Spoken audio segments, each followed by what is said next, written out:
Welcome to the JB Show on Revolutionary Blackout Network. I am your host, James Fauntleroy. So good to see all of you here on this Sunday afternoon.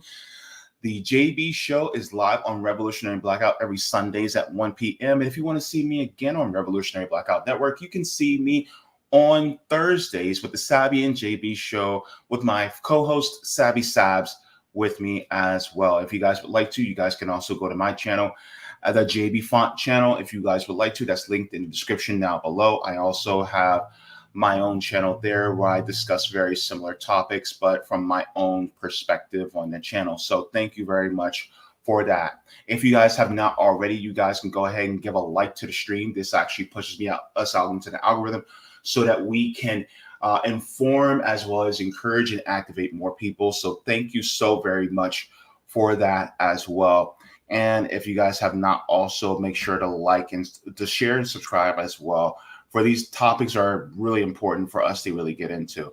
If you guys would like to, you guys can also go to our mailing list at revolutionaryblackout.substack.com. This gives you email notifications whenever we go live or upload any clips. So you guys have that as well. And if you guys have any stories you would like to submit, any questions that you may have, or just want to reach out to us, you guys can reach out at revolutionaryblackout@outlook.com. That's the way to get in touch with us. So without further ado, just want to say a blanket hello to everybody that's in the audience that's watching on YouTube, Twitter, Rockfin, and Rumble. Good to see all of you here. Just making sure that Rumble is working. Yes, we are live on Rumble. I am so glad. Okay, now with that being said, hello to all of you who are watching, and I will get to you all in a little bit. But as whenever I have a guest, I just want to be very respectful of their time because they took their time out to come on to explain what, the topic at hand. But what are we talking about today? We're going to be talking with Kim Ives. He is a journalist as well as a filmmaker, and I just am very privileged to have him on so that we can discuss what's going on in Haiti, to be honest with you, because this is a subject that a lot of people really aren't that knowledgeable of. And then on top of it, it doesn't get as much attention as it deserves. So with that being said, we're going to be talking about Kim Ives in a second. We're also going to be talking about what happened over the weekend on Friday. That is the blue screen of death. What happened to thousands and thousands of businesses on Friday? So we're going to get into that. And then also an 8-year-old boy's murder was covered up. We're going to be getting into that as well. That is going to be a very important topic. So without further ado, I would like to introduce Mr. Kim Ives on the stage. Good to see you and nice to have you with us. Thank you, James. Thank you very much. So glad to be with your network, which is I've admired for a long time. Oh, wow. Okay. Thank you very much for that. I appreciate it. Mr. Ives, one of the things that I wanted to get into first was if you can give us the 30,000-foot explanation of why Haiti is being overrun by gangs, and I put gangs in air quotes because I can tell you why I put it in air quotes in a second, but why is it that they say it's overrun by gangs as described by Western governments like the U.S. State Department? Right. Well, basically, any person who is from the proletariat or the lumpen proletariat in Haiti who has a weapon in his hand is a gang member in the eyes of the imperialist media. For them, the armed people, the armed populace is a huge threat.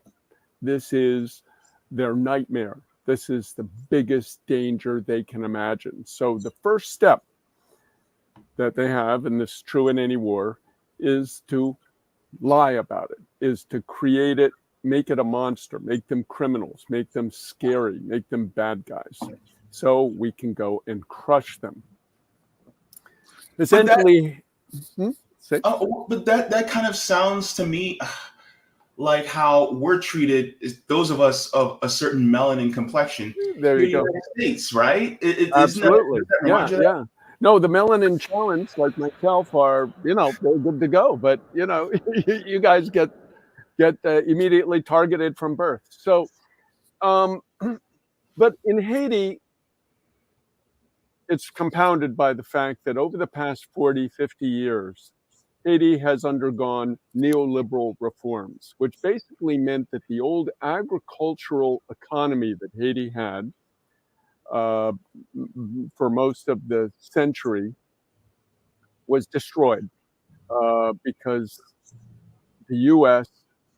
wanted two things. They wanted cheap labor and they wanted a market for their produce, for their agricultural products.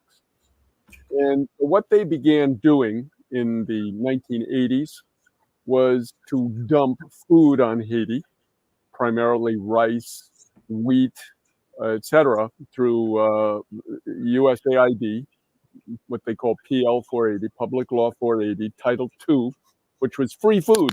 And they would dump it on the countries. And particularly rice, Haiti used to export rice. Haiti at the center of the mouth of Haiti is the Artibonite Valley, a beautiful emerald green valley of rice paddies in the 1980s. Today it's brown, shriveled, dried up. And that's because Bill Clinton and the Arkansas rice farmers, with combines mile wide, started to dump cheap Arkansas rice on peasants who were hoeing their plot. And, a hoe can't compete against the mile wide combine. And so all these peasants were destroyed and they ended up having to flee to the city. And that is how Port-au-Prince, when I made the first film I made there, Bitter Cane, recently showed at the Brooklyn Academy of Music here in New York, at the BAM Theaters, won a second prize at Cannes in 1983. But back then, Port-au-Prince was a city of 500,000 people. Today it's 3 million. And most of these are families and the descendants, the children of families who were destroyed by that neoliberal reform. And the second thing that they needed was cheap labor. Haiti has, for really decades, had the cheapest labor in the Western Hemisphere. And this is how they built this assembly industry sector in the country, where people work for $5 a day, not an hour, $5 a day, building our clothing, electronics, anything that can be assembled. Now, right now, they've even weaponized this, and there's a law, and we'll maybe come back to this, which was passed under Trump, total bipartisan support, called the Global Fragility Act. And essentially what this says is two things. They make a bilateral agreement with a country. They can put a U.S. military base in the country, and then they put the country on a lifeline of the same PL 480 free, cheap food. And this is exactly now what they're trying to cement into place, because Haiti is rising up, is keeping those people in the factories. Don't send them back to the farms. No, keep them in the factories. We got them by the belly. We're going to give them our food, and they're going to work for $5 a day. And this is essential because we're going to war with China.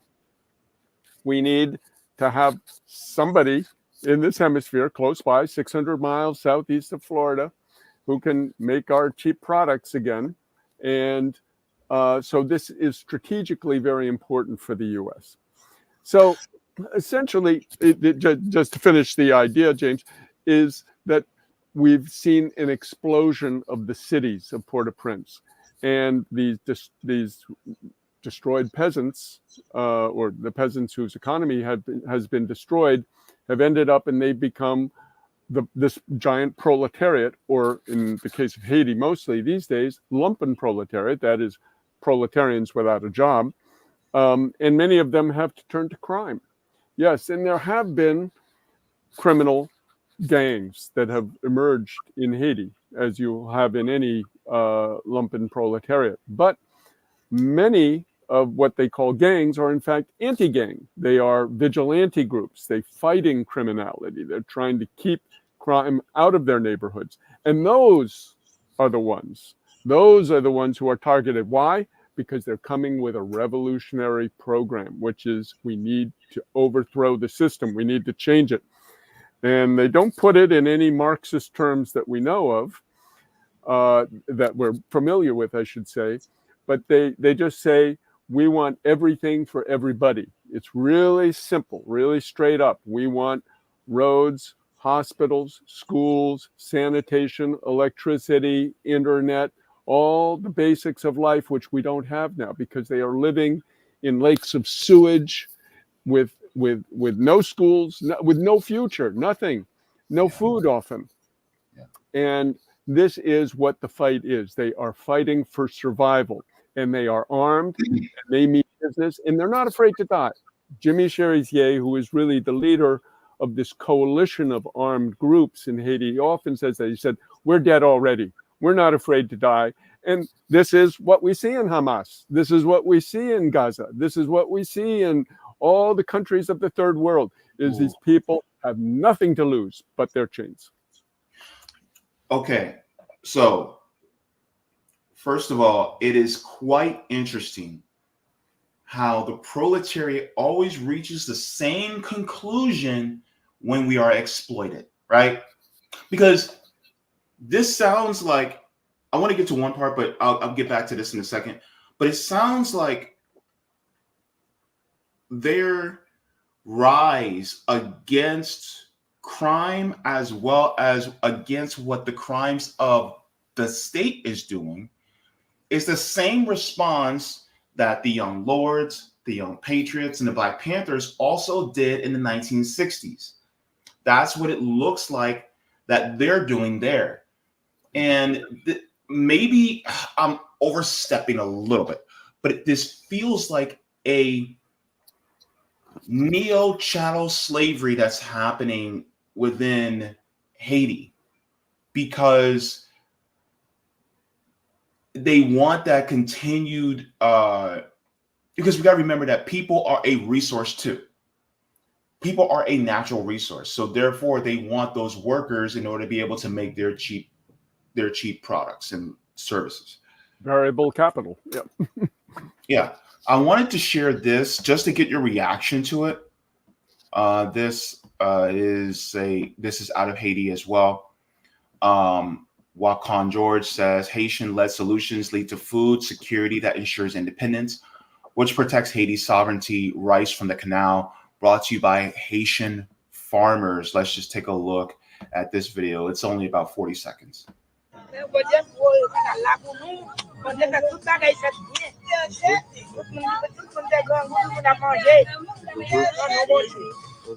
Yeah, là, on va nous dire là, combien de temps avant le canal là?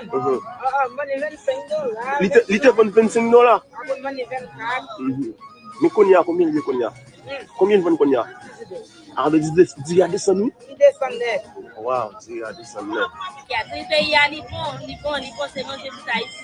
Quel est l'île belle comme ça? Ah, dis à ce petit bon. Ok. So as you can see is that, when Haitian people actually have their autonomy, on a national scale, then they benefit much more better versus having the hand of the West dictating what it should and shouldn't do. Just wanted to get your reaction to that video there. That's exactly it. This is in response to a thing called the canal in Wanamanthe, which was built off of the Massacre River. There's a plain up there, very fertile, called the Maribaru Plain, which was practically unused because they didn't have water to irrigate it. And so the Massacre River, named for a massacre in colonial times, but was also the site of a massacre in 1937 carried out by the dictator Rafael Trujillo against Haitian immigrants into the Dominican Republic. But the Massacre River forms the border between the Dominican Republic and Haiti. And the Dominicans have 11 minimum canals irrigating their land off of that. And the Haitians, it was started under Jovenel Moïse, who was assassinated 2 months later, maybe in part because of that canal. And essentially the farmers of the Mariburu Plain got themselves together and they built it themselves without the state carrying it out. So this is the autonomous organization of the people who are carrying out these changes and building the Haiti they want.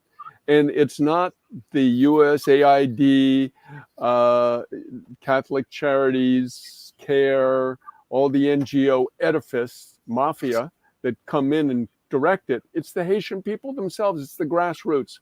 And this is the same thing that's happening in Port-au-Prince with the uprising that they're calling gangs, because it is autonomous. Because we have to think the model for revolutionaries, really for a century since the Russian Revolution, is kind of that you have a revolutionary intelligentsia, right? The people who went to college and read Marx, Lenin, Mao, whatever.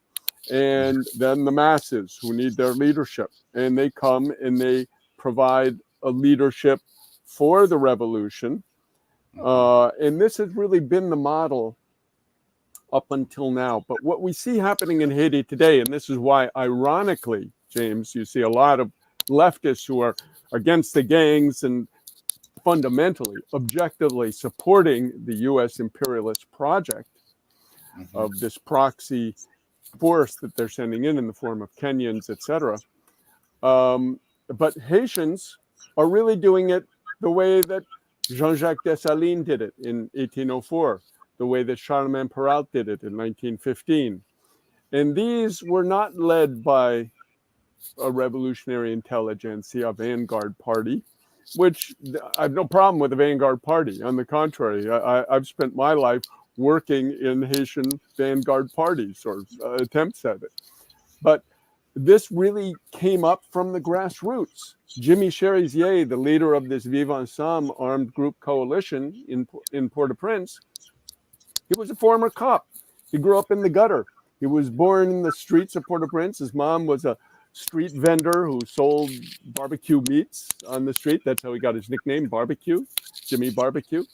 And, they put themselves together without the college-educated intelligentsia to lead them. And the intelligentsia is a little bit, I could say, embarrassed, because there they are in their university halls or their salons in the United States or Canada or Europe, saying, oh, this isn't revolution. This isn't the way it's supposed to go. Well, no. And we have actually a very good piece. I would suggest people go to the Haiti Liberté site, and there's a piece by Gerald Pereira, a very interesting Guyanese revolutionary. I didn't know him until he submitted the article to us, called Haiti's Second Liberation, or the Second Liberation of Haiti. I don't quite recall the title right now. If you go down a little bit to the This Week in Haiti, click on This Week in Haiti and you'll see it. Or you can just scroll down. It's like the third or second line. If you go down a little bit, you'll see it. But that piece, next one right there. Fighting for Haiti's Second Liberation. This is very good, and he really points to it, and he calls it out. We here at Haiti Liberté have been sort of talking about this for quite a while and taken quite a bit of blowback for it, because, all the sort of posturing fake revolutionaries, I could say, are very threatened by somebody like Jimmy Cherizier, who really... and this is an interesting quote right there from Frantz Fanon, who really undresses them and shows them really what a real revolutionary does. They take up arms and they change the goddamn situation. And, it's interesting because the lumpen proletariat got a kind of a bad name since Marx and Engels called them the dangerous class, because, in many cases they are desperate people who live from day to day. They will switch allegiance. Whoever's going to pay them is who they'll do their job for. And so they got a sort of a bad reputation. But Mao, a lot of his Red Army were from the lumpen proletariat. And he said they're very brave, they're good fighters, but they need good discipline. But it was really Frantz Fanon in the revolution in Algeria against France who saw the importance of the lumpen proletariat, because this process, he said, there are two classes, and traditional Marxists say it's the working class, which yes, in the case of the Russian Revolution it was, but as we know in China it was the peasantry. And Frantz Fanon said there are two classes you cannot neglect: the peasantry, but also the lumpen proletariat. And that piece begins with a quote from Frantz Fanon about that, from Wretched of the Earth, Les Derniers de la Terre. So this is the process we're watching. And to me, James, just not to go on too long, but Haiti is always, and I always say this, is always a vanguard nation. It was the first anti-colonial struggle to survive. I mean, yes, the U.S. had a revolution before, but as Gerald Horne calls it, it was really a counter-revolution to maintain slavery in the United States. Yeah. It was just one part of the bourgeoisie taking over from the other, of the British bourgeoisie. But Haiti was self-freed slaves who carried it out. So it was the first genuine revolution in history, was really the touchstone for all the revolutions on the continent. Bolivar got his printing presses and boats and guns and soldiers even from Haiti. And in all the flags of northern South America, you'll see the Haitian flag, the red and blue with a white yellow strip on top. So that is the role it played in the 19th century. In the 20th century, we had Jean-Bertrand Aristide emerge. It was the first country to really foil election engineering. And it was, again, Jean-Bertrand Aristide who inspired Hugo Chavez and Evo Morales and Lula and all the others to carry out the pink tide on the continent. And now we see what that's become. But today, we see this uprising in these megalopolises. You look at Sao Paulo, 19 million people. Mexico City, 19 million people. I mean, this huge lumpen proletariat centers of people surviving in an informal economy, selling, Coca-Cola on the street. This is the reality for so much of this planet today, and especially with AI and mechanization coming on. Even the $5 a day, they don't need that. They'll have a robot do it. So this is really, I think, a wave of the future. And if Haiti can carry it off, and right now that the empire is on its back foot, maybe it can, this could be a model. Yeah, it's wild. And you spoke about Jimmy Cherizier. He is, for all intents and purposes, would you say that he's more of a revolutionary? Just bucking the phrase that the West would use as a gangster. Would you say that he's more of a revolutionary? Well, yes, he is. And the thing is, they beat us to the punch on this one, because I say as if we, should be so prescient, but here at Haiti Liberté, and we're the largest Haitian weekly, but we're also the most radical Haitian media, I think. We were sort of drinking the Kool-Aid. We said, Jimmy Cherizier, he's a gang leader, he's a criminal, etc. And then one day, my director here at Haiti Liberté, Bertini Dupont, sat me down and he said, "Tim, I think we got this all wrong. I've been studying and looking at this guy, and I want you to go down and, see if he's real." And so in April 2021, he sent me down to Haiti. I sat for a weekend talking to Jimmy Cherizier. I came back. I said, "Bethany, you were right. This guy's the real deal. He means business, and he's got nothing to lose, and he means it." And we did 2 films with Dan Cohen of Uncaptured Media that you see there. The first is a trilogy. It's a 3-part series called Another Vision. And you'll find that on the Haiti Liberté YouTube channel. Please share that. That's really the grounding presentation of what Jimmy Cherizier and this movement is. The second one we put out in November of 2022 when there was kind of a dress rehearsal where they tried to overthrow Ariel Henry in 2022 in November. That was beaten back. But he finally succeeded in getting Ariel Henry, who was the U.S. puppet, out this February 29th. Ironically, the anniversary of the coup d'etat against Aristide in 2004. So exactly 20 years later, they ousted that guy, Ariel Henry, and he had to leave because of Jimmy Cherizier's coalition. And essentially, Jimmy Cherizier, for the 4 years previously, had been fighting the criminal gangs. It had been his coalition, which were, I could say, the vigilance brigades, the anti-crime coalition, fighting the criminal gangs. But he always had this kind of class vision, and we were even a little doubtful of it. And, said, you really think that's a good idea? But he said, no, we have to, in the end, take in the criminal gangs and convert them, because otherwise they're going to hit us from behind every time. That's what happened in 2002. This is a community pool that he built. This is a priest, a Catholic priest in the area, who's seen that the guy is very interesting, is helping him build schools and do development in their neighborhoods. That's his neighborhood, Lower Delma. That's Jimmy Cherizier there with Father Tom Hagen. So anyway, the point being, let me see, I lost my train of thought. Where was I? I was, there it goes. Anyway, the point being that Jimmy Cherizier brought together the criminal gangs, or previously criminal. He's been trying to kind of reform and tamp down that aspect of them in the past 4 months that this revolution, and I would call it that, has been going on.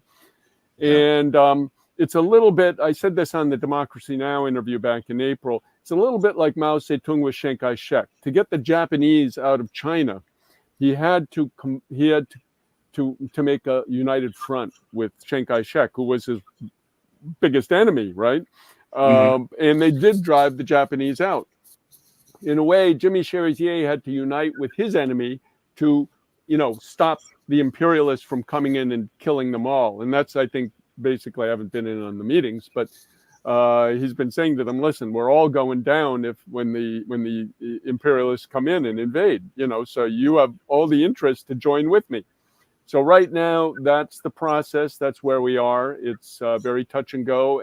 But he is a revolutionary. This is a genuine popular revolution. There is, it doesn't fit the typical Marxist-Leninist model per se, because there isn't a vanguard party leading it, and either there isn't a Sandinista front or a July 26th movement or something you can point to. But this is autonomously created in the masses, in these groups, and they've put themselves together and organized themselves, and they're resisting so far. And we'll see. The battle is about to be joined as these Kenyans right now, as we speak, the Jamaicans are deploying.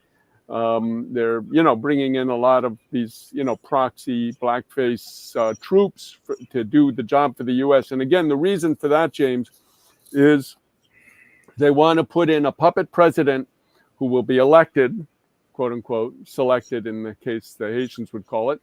And then he would invite the U.S. in under the Global Fragility Act. And that's when the U.S. troops would come in and basically button up the country. But right now they have to use this optics, this phony baloney,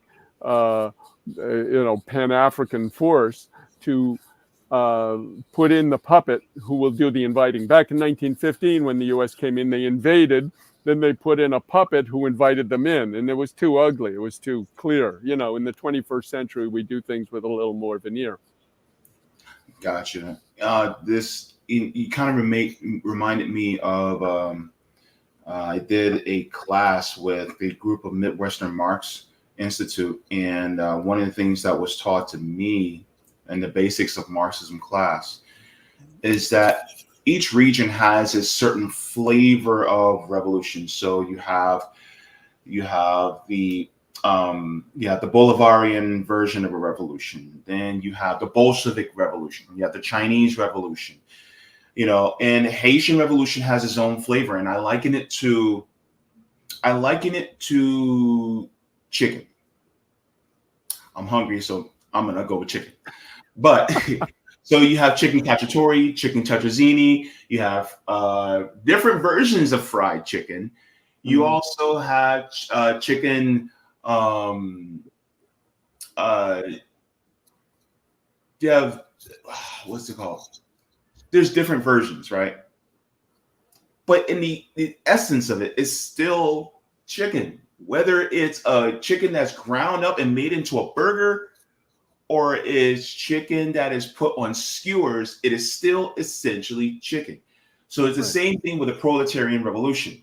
It may look somewhat different, but ultimately the elements are still the same no matter what.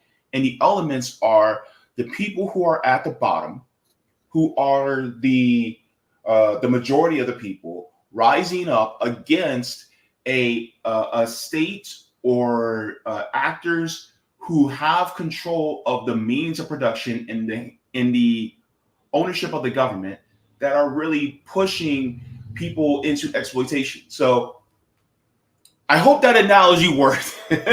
Yes. No, a rose is a rose is a rose by any other name would smell as sweet, as Shakespeare would say. But, just not to get too much into the weeds, but the whole thing has been turned on its head. There's a recent piece out by France 24, which is basically the Haitian, the French bourgeoisie's channel, and Time magazine, which is, the U.S. bourgeoisie's magazine of the old days, at least, of the ruling class. So it's kind of like a NATO alliance, if you will. And they just put out a piece essentially saying, the gangs are working for the bourgeoisie and against the people. And, this is as I said in my address to the UN Security Council. People can see that also on the Haiti Liberté YouTube channel. But that was back on December 21st, 2022. I said they tried to take the good guys and the bad guys and put them all in one basket called the gangs. At one point, the bourgeoisie was using the armed groups, certain armed groups, to overthrow Jovenel Moïse. It got very contentious between Jovenel Moïse, who was put in by a sector of the oligarchy, but he was counting on money coming from Petrocaribe of Venezuela, okay? This is where it gets a little confusing and muddy, but it's not that difficult. It's not rocket science. So he was expecting all this money. Unfortunately for Jovenel Moïse, he came in at the same time as Trump. And Trump immediately slapped sanctions on Venezuela, made it impossible for the central banks to send money back and forth. And plus the sanctions on Venezuela was making it more difficult for Venezuela to provide the cheap oil that they had been giving to Haiti, about 60,000 barrels a day. And they had a special fund that they'd given Haiti, in addition, called the Petrocaribe Fund, where they would sell half or 40% of what they sold would end up being kept by Haiti in a fund called the Petrocaribe Fund, which was an alternative to the World Bank and the IMF, and they could make schools or whatever that they wanted with this fund.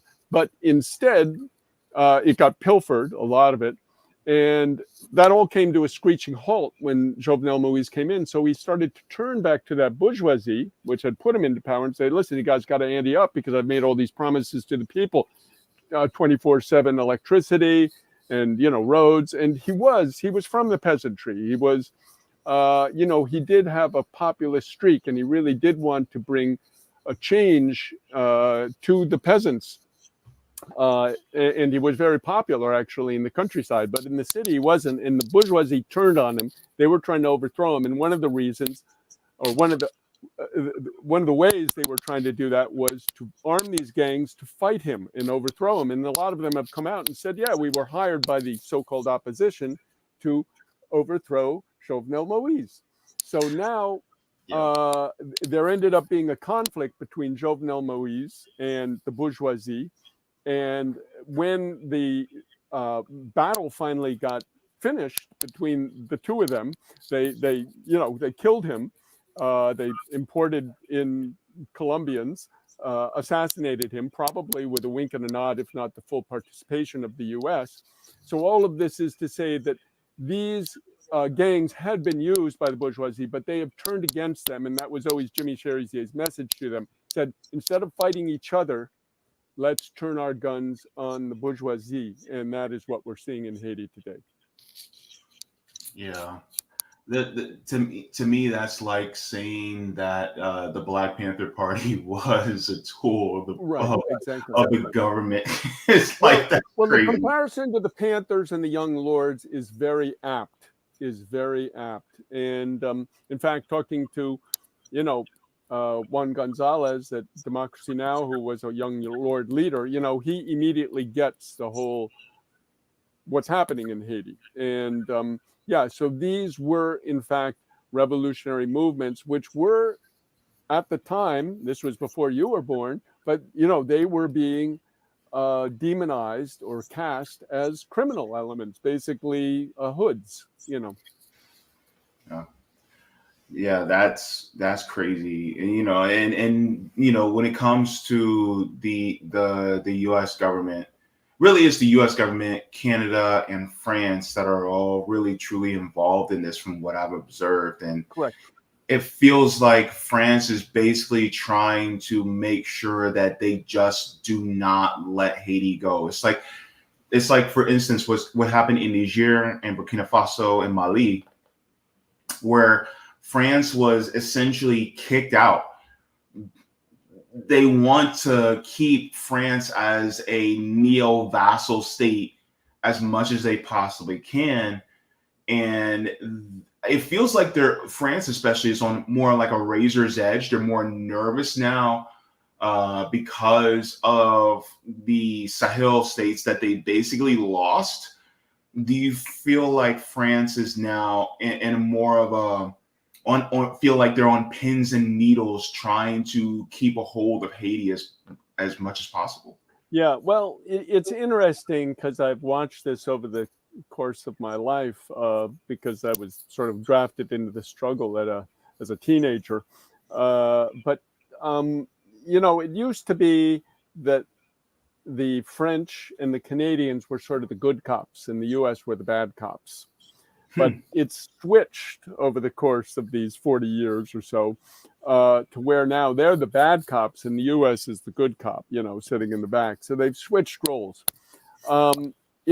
It's interesting, and I'll explain that in this sense. That is, now in a lot of the declarations that you'll see, either Macron or Trudeau or their ambassadors, etc., they're often in also their media, like this France 24 piece that I recently said. You can check online. I've been tweeting about it and stuff. But, it's just horrible. It's really an answer to our piece, to Another Vision, into the 5 films that we put out with Dan Cohen. That's Another Vision, 1, 2, 3, parts 1, 2, 3. The second piece, which is called Special Report on Haiti, was put out on the Redacted channel, Clayton Morris. And then the 5th one, which just came out in May, is called, as you put it up there, Intervention versus Revolution. But if you watch those 5, really the response to them is this France 24 piece. And it's the most rabid, twisted, stupid, upside down presentation. The same way, they're telling us that, sky is pink every day with respect to, Biden and Trump and, just I won't even get into it, but this whole crazy, insane world that they're presenting us. It's like the 1950s. There was a period back then when, you know, everything that was said on television was absolutely absurd. After the nuclear explosion, we'll dust off all the nuclear dust and get back to business, you know, that kind of thing. So this is what the French and also the Canadian media come with. The U.S. media does, of course, too. But really the hard line messages really come out of of those two sectors. Whereas back in like 1991, when Aristide was first overthrown, it was the French ambassador who saved Aristide's life, basically. He was going to be killed in that first coup d'etat in 1991, September 30th. But the French ambassador, a guy called Dufour, intervened and basically saved his life. So, these roles, but they all, yes, they're losing their grip. We're watching the worldwide collapse of the empire, which is, of course, not just the U.S. empire, but all its sort of vassal empires, Europe and England as well. And the Sahels are just, and one last thing I'd like to add about that, you know, it's interesting, this force that they're sending into Haiti was supposed to include, they said at one point, 2,000 troops, 2,000 policemen from Benin. But what we just recently learned was that these 2,000 troops from Benin are not going to be sent to Haiti to reinforce the 1,000 Kenyans they say are going to be sent in. Only 400 are there now. They're instead being sent to confront the Sahel, this Burkina Faso, Niger, and Mali. So what's happening in Kenya is a total meltdown because the population is rising up. They want William Ruto, the president of Kenya, out because of the austerity policies and taxes that he's putting on the people to pay the IMF for the $46 billion debt that Kenya is saddled with. And to me, the same thing could end up happening when these 2,000 Benin troops, instead of being sent to Haiti, are sent to Sahel. So in a way, Haiti and the Sahel have become allies, have become two poles of the African Revolution, we could say, which are bringing down the countries who are being sent as the firemen to put out the fire. Yeah, it's wild because now you see that, of course, Mali, Burkina Faso, Niger are now, they're basically giving France the boot. France has not been having a good year.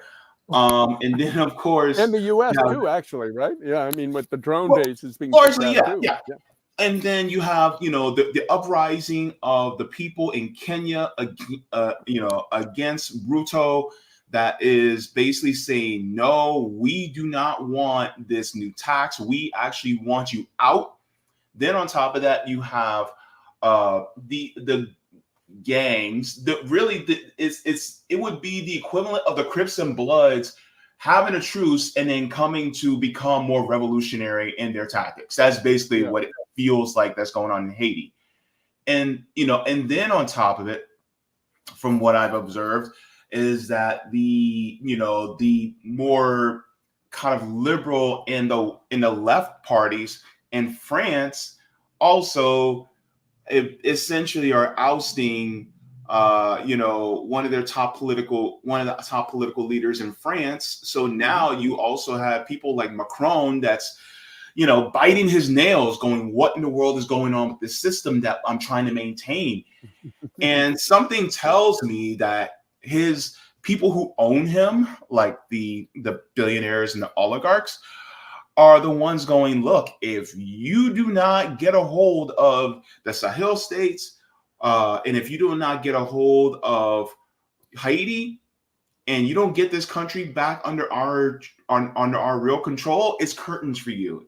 That's what it feels like. And it's like, you can see empire just crumbling before our very eyes. And for somebody like myself, I'm excited. I'm just like, where the hell is my popcorn? You know what I'm saying? So, yeah. No, it's very interesting. Yeah, they've been able to maintain it for not quite a century, but almost. I mean, yeah, I guess it's been really a century. We could say after the First World War that the U.S. really began to emerge as the leader in displacing England as the primary empire. But the whole world capitalist system is going down in the face of the BRICS alliance and this new multipolar world we see coming up. And, it's funny, when I got involved back in the 1970s, it was with a group called the Liberation Support Movement. And their basic notion was supporting the liberation struggles in Africa. Angola, Mozambique, Guinea-Bissau at that time were the principal ones. South Africa, of course, and what was Rhodesia still, now Zimbabwe. And we were sending material support and putting out material of those struggles. And they said, trying to have a working class uprising here in the United States is not going to be feasible because the working class has been bought off. And in a way, you could see it was kind of the case. You'd have, hard hats going out and beating up the kids protesting against the Vietnam War, down on Wall Street. So they said it's by basically cinching off the super profits that the U.S. and Western Europe get from the third world that we are going to bring about world revolution. And essentially, that's what we've seen. Over the course of my lifetime, we now see the former colonies and neo-colonies in what we call the second world, countries like China and Russia, who have broken free. I mean, Russia was then the Soviet Union, but since 1991, it has gone from being somehow, beaten on to now kicking the ass of the U.S. And so essentially, we are seeing the liberation of the former neo-colonies. And to me, this is accelerating. And to me, what's happening in Haiti today, as well as hopefully Kenya, the Sahel already, we see it happening. This is the leading edge of a world revolution. Yeah, one of the things I actually wanted to bring out, and then I have a question following this, just to kind of prime myself for this. But this was an interesting article. This actually deals with the overthrow of Kwame Nkrumah. Mm-hmm. And one of the things that Kwame Nkrumah actually talked about was the definition of neocolonialism. And I just want to pose this before I ask my question. Mm-hmm. And Kwame Nkrumah said, once a territory has become nominally independent, it is no longer possible, as it was in the last century, to reverse the process. Existing colonies may linger on, but no new colonies will be created. In place of colonialism as the main instrument of imperialism, we have today neocolonialism. The essence of neocolonialism is that the state which is subject to it is, in theory, independent and has all the outward trappings of international sovereignty. In reality, its economic system and thus its political policy is directed from the outside. Really, it's economic puppetry. I mean, that's the best way I can put it. Yeah. Now, my question is, what, in your view, is the odds of a country like Haiti joining BRICS within the next 5 to 10 years? Well, we have to see how this revolution, which has started, how it ends. I should say that the Global Fragility Act is, in fact, a response to Nkrumah. They are trying to put Haiti back into colonial status with it, because under the Global Fragility Act, which basically is a 10-year bilateral agreement, they essentially recolonize the country. U.S. troops basically take it over, and you are put on an intravenous line of U.S. food aid. So they've got you by the stomach. And since the 1970s, if you go back to listen to Hubert Humphrey, once said that food is a weapon, and in many ways our most important weapon. So if they've got you by the belly, they've got you. And even Aristide, even though he's in a way totally sold out now and is part of this new imperialist project, because the whole political class has gone over and is acting under the direction of the State Department, from the Famille Lavalas of Aristide and Petit Dessalines, Moïse Jean Charles, who was supposedly the more progressive rebel from Famille Lavalasse. We used to try to work with him, but he totally betrayed everything. All the way to the right, the PHTK party of Michel Martelly and Claude Joseph. All these parties, the entire Haitian political class has sold out, have revealed themselves, which in a way is good, because the people see clearly that these people were all complete phonies, bluffers, as they're called in Haitian, in Creole. And so there is Cherizier, despite all the calumny and all the garbage and mud and feces that have been thrown on him and at him, and trying to make him into a monster. But he keeps a single message. He keeps repeating it. He does it himself on social media. I mean, it's quite phenomenal that he's been able to withstand this and survive even, and we'll see if he does survive. So all of this to say, and now I lost my train of thought again. Look at that. But anyway, yeah, the long and short of it is the Global Fragility Act is an attempt to put Haiti back into colonial status and to secure it, because China has already, in the country next door, Dominican Republic, made a deal with them under Belt and Road. They've offered Haiti $5 billion, almost $4.7 billion, to overhaul Port-au-Prince, to redo the whole infrastructure of the city, where the sewers, nothing works, electricity, everything's broken. And the U.S. is afraid to lose Haiti, which is one of only 11 countries in the world that recognize China as Taiwan, or Taiwan as China. Because remember, it originally on the UN Security Council, it was Taiwan who held the seat. It wasn't until the deal with Kissinger back in '71 that China, that mainland China, took over.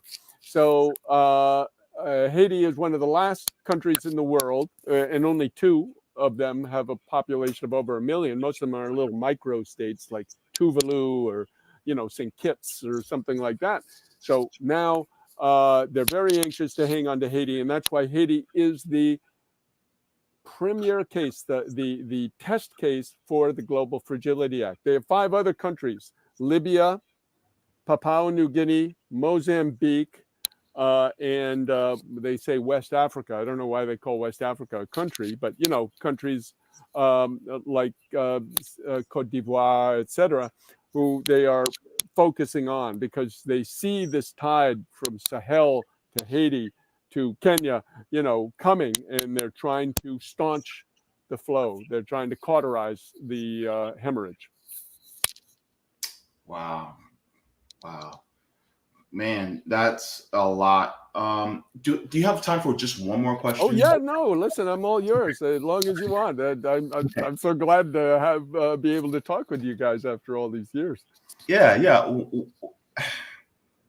After hearing all this and what's going on in Haiti with Cherizier trying to revolutionize and bring up the lumpen proletariat there. Yeah. In your view, what is one of the best ways that we in the Imperial Corps can assist the Haitian people in their fight? Because right now, for instance, you have the Palestinians that are dealing with what they're going through, within the state of Israel against, settler colonialism there. I'm still trying to figure out how we can assist the people in places like Congo and Sudan, besides just not, consuming more electronics, portable electronics, but, how we can support them more within the Imperial Corps. And similarly, how can we support the people of Haiti, the proletariat, the grassroots, so that they can continue to fight to actually change their system away from colonialism, away from this neo-colonial type of structure that they are, having over them? How can we do that in your view? Well, I think it's very key. I mean, something like Revolutionary Blackout Network has a huge prestige that it can bring to bear on the problem, because what the bourgeoisie in this country figured out back in the 60s was that middle class, that petty bourgeoisie, the people who go to college, who do a little reading, etc., that they were a danger. Because during the Vietnam War, they all came out and they were joining Weather Underground and they were becoming revolutionaries. And you had, Patty Hearst, and you had, and they said, we have to find a way to neutralize this. And what they did was they started to give them money. And in the neo-colonies, what they did was they set up what's called the NGOs, right? The non-governmental organizations, one of the great misnomers of history, because every NGO is in fact a GO. They are a government organization, either US or England or France or, some countries paying their salaries. So the NGOs, then they take this petty bourgeoisie, this intellectuals, and they buy them. But they keep the verbiage, they'll talk a good game, they'll talk about empowerment and, stakeholders and blah, blah, blah, blah, blah. And, they'll posture well, but they're fundamentally there to neutralize those revolutionary uprisings. And that's why you see a lot of the revolutionary intelligentsia, or what is postures as it, fighting Cherizier. Fighting him, or bad-mouthing him, or denouncing him, and denouncing people defending him, like Haiti Liberté. So if Revolutionary Blackout Network goes in and says, hey, wait, we're looking at this, we don't agree. Like Pereira was great. His piece this week was spot on. He really lays it out. And he dates it back really to the Vietnam War as well, this kind of co-optation of the Caribbean intelligentsia. He's looking mostly at the Caribbean. I'm talking about the U.S. too. And what's happened is there's in the revolutionary movement, James, there's of course the Marxist-Leninist current, seize state power and change society, but there's always been, the socialist movement really began with a guy, some of your listeners, viewers may know this, Robert Owen, and his idea was, we're going to create a little Shangri-La over here. We're going to make a little city, and our example is going to, be an example that all people will adopt. And of course, the Owenite project totally failed, but it lives on. It's kind of the otherworldism, stop the world, I want to get off. I'm going to, set up another. You saw this with the in Chiapas with the Zapatistas. They tried to create this little world there, and in a way they fought against AMLO back in the day. They were working against AMLO, but fundamentally this current has infected even in this country, in the US. A lot of currents who should know better have kind of left the Leninist idea and gone to this other world thing. And this other world current is very, I could say, susceptible to the NGO co-optation. In Haiti, we have a guy on the Central Plateau called Chavanja Baptiste. He has an outfit called the MPP, the Peasant Movement of Papai. And they built a little, Shangri-La up on the Central Plateau of Haiti. But they're getting money from Madame Mitterrand, or were back in the day, from, French imperialism. So, this is the kind of co-optation which we have to fight. But people watching this Revolutionary Blackout Network by pushing back on this and saying, no, these are not gangs. These are not criminals. These are people trying to liberate themselves. They're not perfect. And as Lenin said, I began a piece with it. He said, there's no such thing as a perfect social revolution. You're always going to find something you can complain about. But this is a social revolution, meaning a revolution, not just like a political revolution like Aristide carried out, where you take over the government. No, social revolution, where the means of production changes hands. The people now own the means of production, the ports, the telecommunications they own. They're running the society. Wow. Thank you so very much for bringing that out, because a lot of times we talk about the issues within the world, and that's important because we got to know how the world works. We got to know the nuts and bolts in order to be able to take it apart. You know what I mean? And so I appreciate that, because then it's like we don't just know the why, but now we know the how, and now we know what we can do in order to change things. Because in order to be able to fix the car, you got to know how the car works. Exactly. Right. But then it's like, okay, well, now that we know how the car works, now we know, okay, so these are the different tools you have to use to dismantle, to get this piece out, to get that piece out, to change it completely. And you have laid that out so well. And I just want to give my gratitude and appreciation to you, not only for doing this work, but also sharing with us your knowledge and expertise about what's going on in regards to Haiti, because Haiti could be that very little linchpin that all you got to do is pull it out and everything starts crashing down. It kind of feels like that. And it feels like there's something on the horizon where it gives you more hope, So I just want to thank you for that. Well, thank you, James. And thanks for, the work you guys do. It really, you and Sabi have done a lot, I think, in terms of helping educate people. Thank you so very much. Also, where can they find you, and what do you have coming up soon? Well, the website you went to, Haiti Liberté, is the principal place we publish, in our YouTube channel, of course, too. We work closely these days on this in terms of putting out films with Dan Cohen at Uncaptured Media. You can check out his site. He's got a team now making these nice, quick, bite little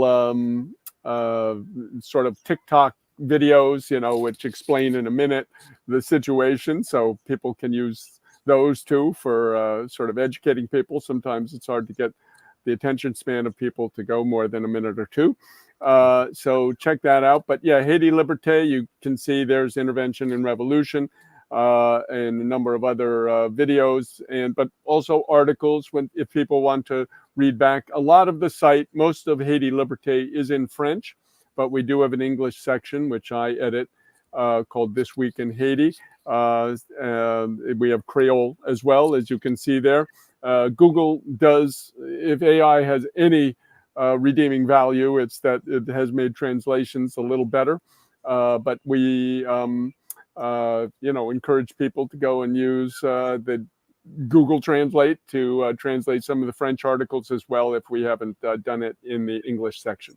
So Haiti Liberté is the main place to check, and you'll find all our contact information there. We're glad to speak to anybody and any help we can get. We're like any progressive media, very shoestring, very hand to mouth. It's a real struggle and sacrifice to keep this operation going, but we actually publish a newspaper like you see on the wall each week. Some people say, well, why do you do that? Well, one of these days when they shut down all the social media, you'll know why. We keep it going, so.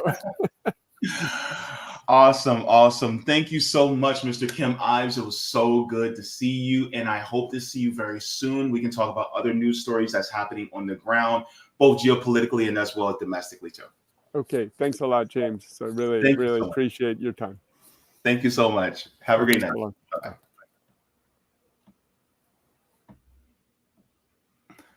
All right, everybody. So that was Mr. Kim Ives, filmmaker and journalist with Haiti Liberté.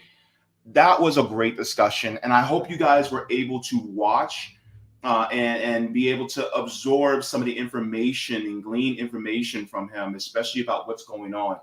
A lot of times Haiti is not a sexy subject. Let's be honest. But it's an important subject.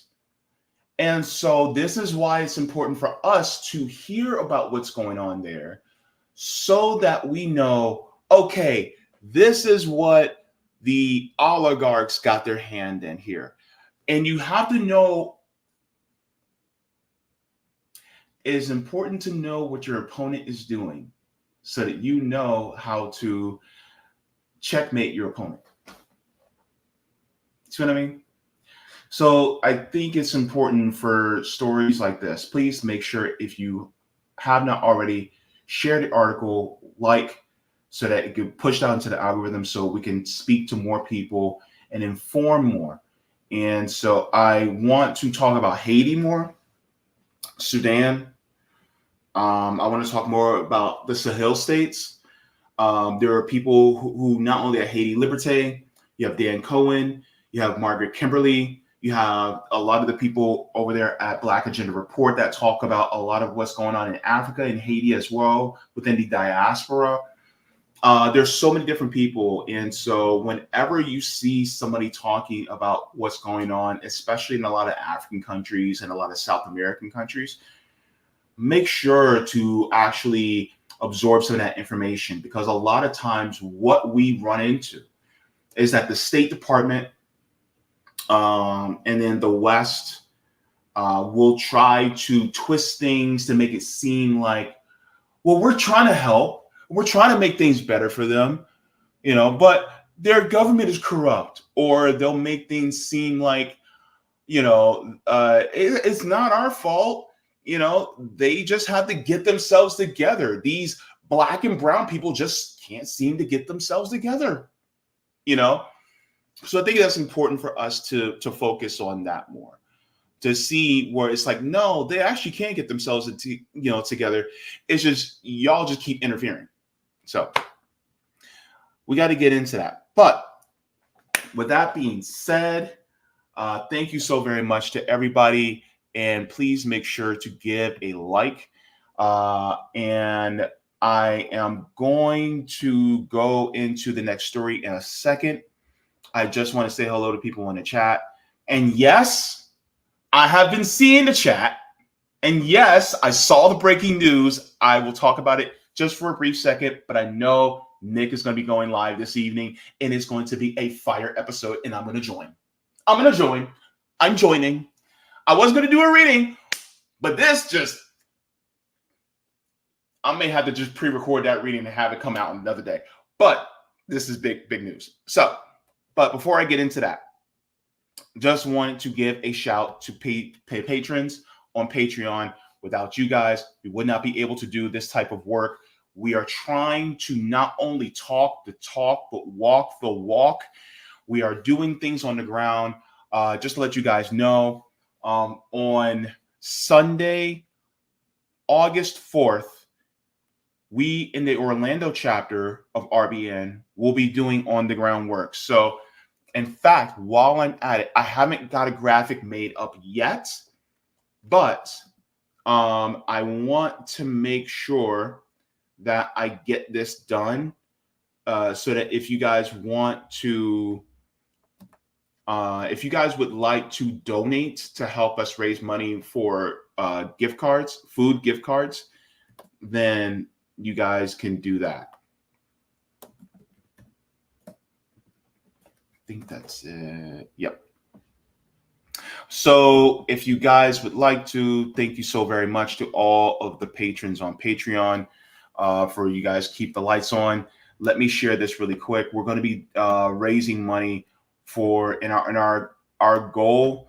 I would like to say the goal is $1,500. We already have the money raised for the next action. This is for further actions as well. So if you guys would like to, you guys can go to Cash App. It's $Orlando RBN. I will put the link in the chat, and I will get a graphic made as soon as I can so that we can do that as well, so that we can help more people on the ground, build mutual aid systems as well. So we'll get that going there. So thank you so very much to everybody for that. Now, let's go to the chat. I know I got some things to say regarding this, as well as the breaking news that just came out. Today's going to be a big news day. Wait, is Sabby still on vacation? She's still on vacation. If she's still on vacation, that means she ain't gonna be able to talk about this till Tuesday.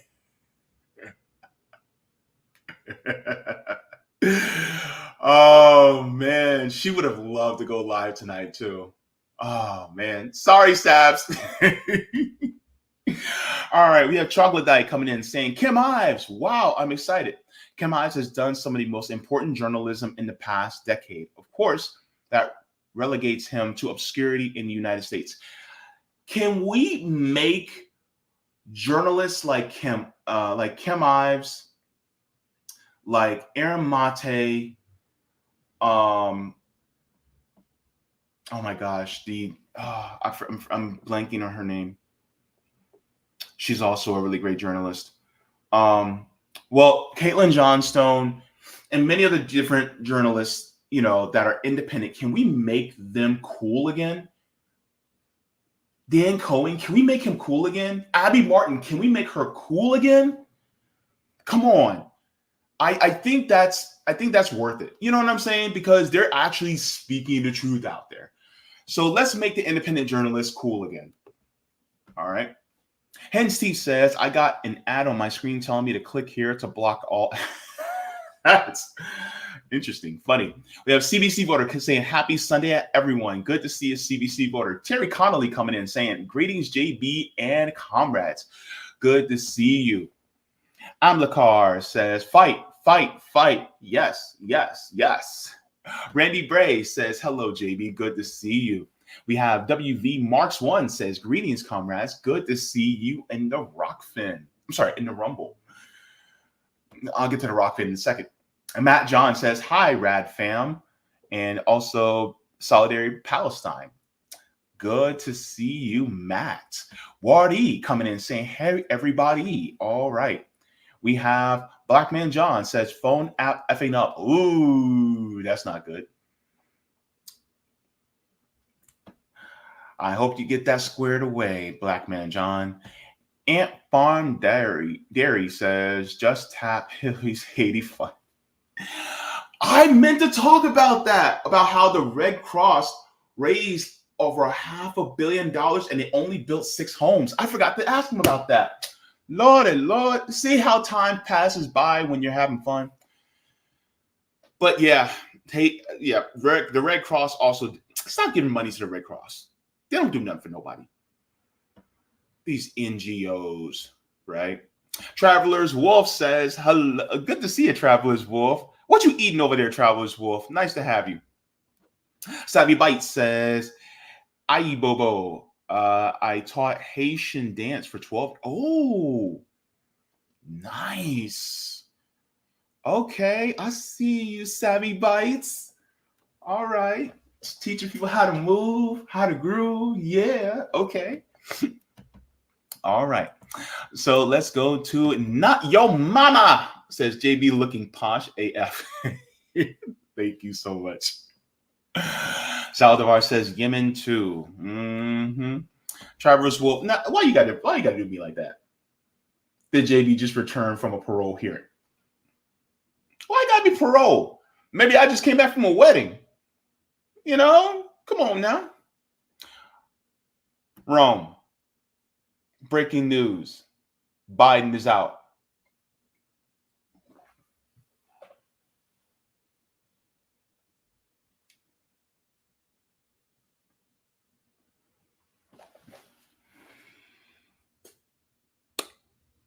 I had a feeling that it would be before the convention, but I didn't think it would be this early before the convention.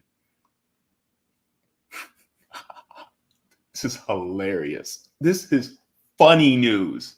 Funny. Oh, look, Rome, you, me, and Nick need to be on for this one later this evening. We're going to laugh. We're going to laugh. Okay. We're going to have and Nick comes in. Breaking news live tonight. Yep. Be sure. Nick, also put in the chat, when are you planning to go live tonight? Let me know so I can be prepared, okay? Put that in the chat. And then Nick said Joe Biden got regime changed. Yes. Oh my God. Let the jokes commence. This will be a very fun stream. I might even have a drink before it. And who knows? Well, you know what I'm saying. Roger Meadow says, I was just informed by a friend of Biden's. Everybody's telling me right now.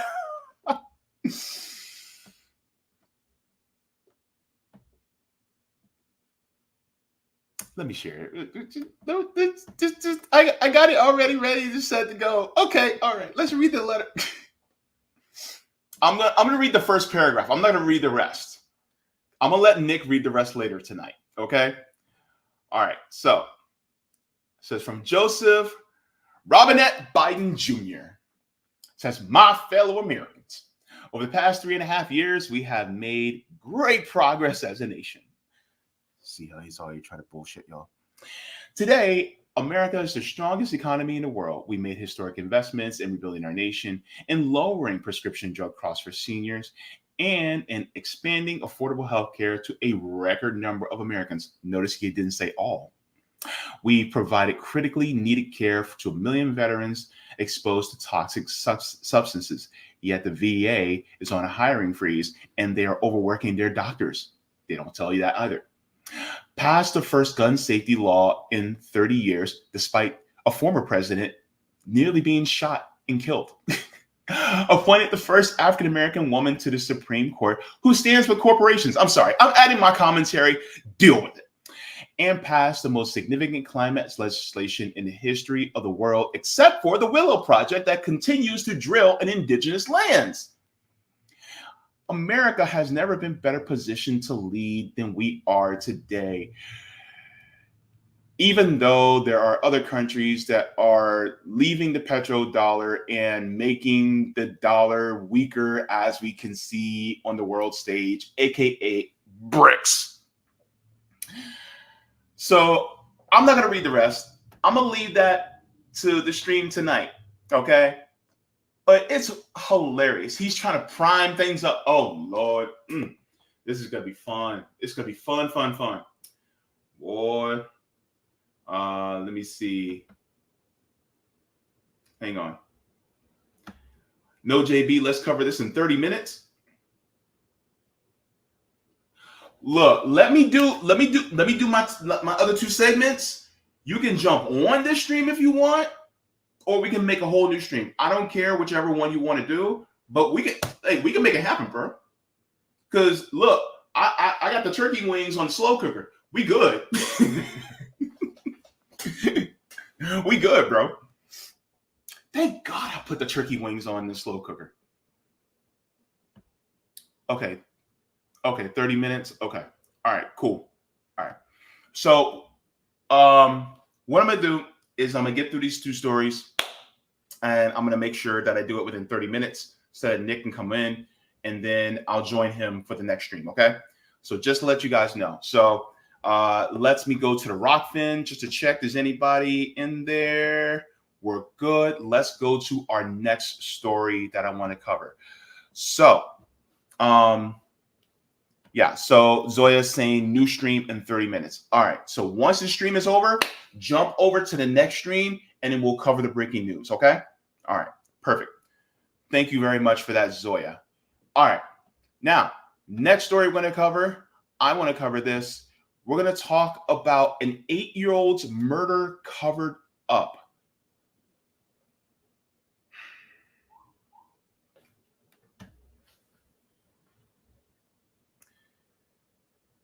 Whenever things like this happen, sometimes you'll have people that go, well, why do you talk about this? Aren't you guys talking about geopolitics? Aren't you guys talking about domestic policy? And this is related to it.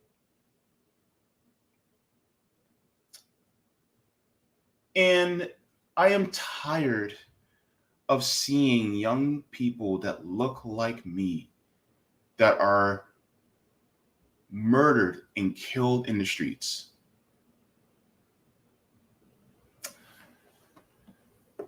There was a young man that was murdered. Let me see. Why is NBC News not letting me? Okay. I'll get to that in a second. There was a young man that was murdered. And the people that murdered him were kids.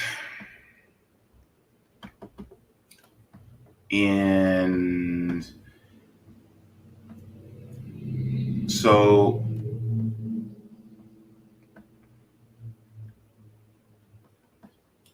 hang on.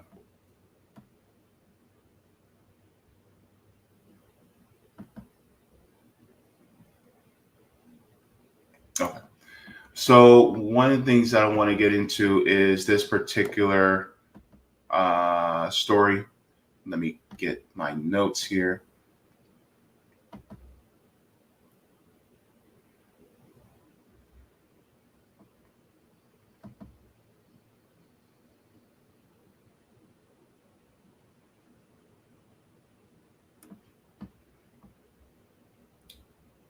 I'm sorry.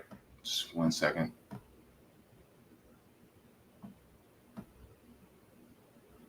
Yeah. So let me share this really quick with you guys. And I would like to go over the details in a second. So we're going to go over this really quick.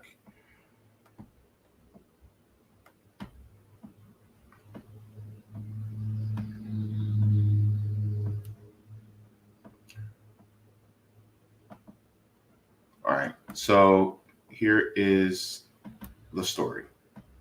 New information coming in about the death of an 8-year-old boy who that now has been ruled a homicide, and 2 juveniles now charged in the case just had their first appearance in court.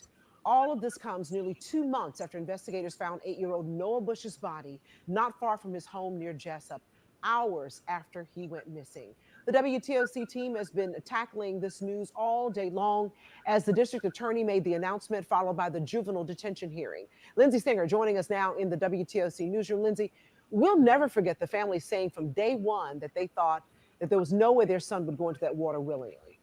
Yeah, exactly. And to the family, there were always questions in the days following Noah's death. Too many stories just didn't add up to what they knew about their son. And because of the push and the gut feeling, now they're one step closer to getting justice for Noah. This whole entire tragedy has been tough. It's been 55 days of agony. I just want to say thank you so much to the community. If it weren't for you standing by my side, helping me to continue on to push for justice, we wouldn't have gotten as far as we have. And 55 days of the Wayne County community pleading for answers. A homicide ruling in the death that took 8-year-old Noah Bush, a ruling that the family says they knew from the very beginning. The story they were told 55 days ago was that their son accidentally drowned. They knew that that was not true then. Today, we confirm the same. An 11-year-old and a 10-year-old will now face charges in the death of Noah Bush. At a juvenile detention hearing in Jessup only hours after the district attorney announced the homicide ruling, the 2 children were charged with juvenile detention court with bonds set for $10,000 and $5,000. The names of the juveniles have not been released, and according to the Wayne County Sheriff Office, Georgia state law does not allow names of juveniles to be released. In the initial report, the sheriff's office did say that there was no foul play suspected, but however, they were waiting on an autopsy. Wayne County Sheriff's Office sent WTOC this morning.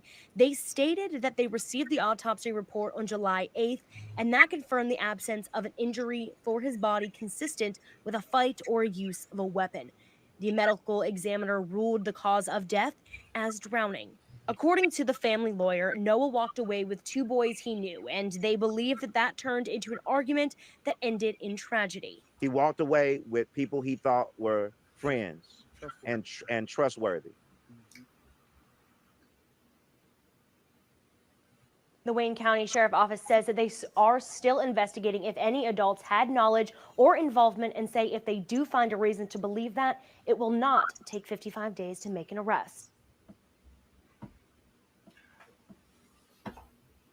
So Noah Bush was essentially murdered by a 10 and 11-year-old.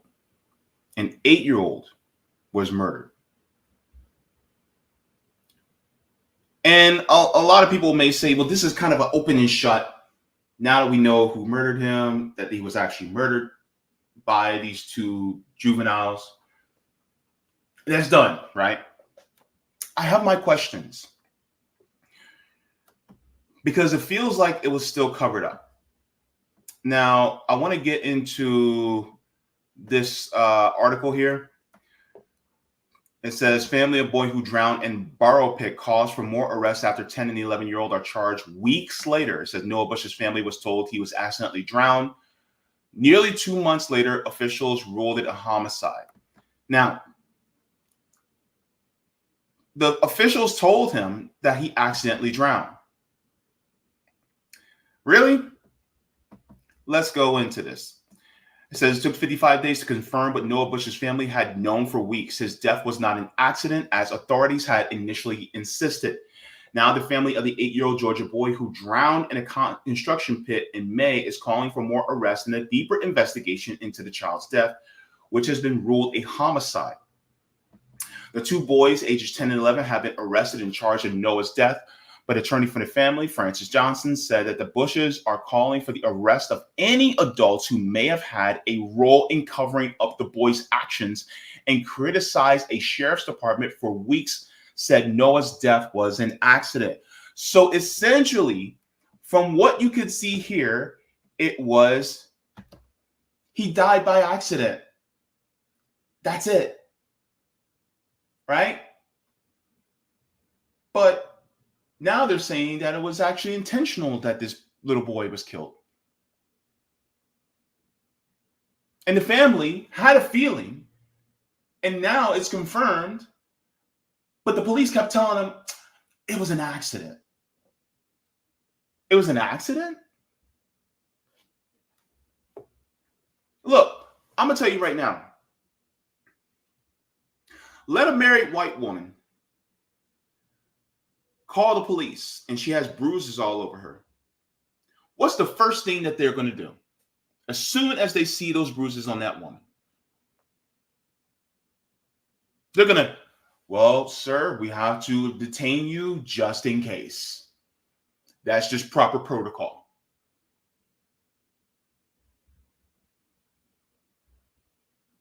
You have a dead 8-year-old that died from drowning. And you mean to tell me that you didn't at least detain these boys to question them with their parents present? You didn't do that? You didn't think to actually detain the boys, question the parents to get the real truth about what happened to this little boy?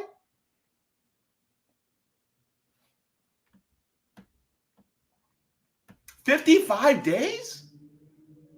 That's 2.5 months, almost 3 months. Says Noah was found dead on May 16th, a day after he was reported missing, in a borrow pit filled with water near his home in Jessup, Georgia. Law enforcement in Johnson have said a borrow pit is an area where material like dirt or soil has been dug out for use at another site. He was last seen hanging with a 10-year-old whom he had known for a few months and considered a friend, and an 11-year-old he had met that day. At some point, they pressured Noah to go down to the burrow pit, Johnson, who has met with the district attorney who viewed the evidence. It is a deep canyon-like place, and in the low places, water fills up in it, like a swimming pool sizes of water. He said the area was in total disrepair, with fences and gates broken down, allowing access to people. Johnson said the argument ensued between the boys, and he was pushed into the water by the older juvenile, the 11-year-old. The sheriff's department said that at the time that his death was considered an accident, that no foul play was involved, but family members disputing that finding argued that Noah was afraid of water and would not have gone near it. Hundreds of people protested the department's findings in days after Noah's death. Another thing I want to bring out to people, Black people. Teach your children how to swim. Please. If you are Black, especially, actually any parent, anybody, Teach your kid how to swim. But Black people especially if we're not near any sources of water, like a beach, like big lakes, things like that. If you're not near those, please try to get a way to teach your kids how to swim. I know sometimes it's difficult. I know it costs money, but it's better to give them that life-saving skill than to not. Please teach your kids how to swim. I learned how to swim when I was 8 years old, and a 9-year-old boy taught me how to swim. Thanks, Ivory. I was taught how to swim by another 9-year-old boy.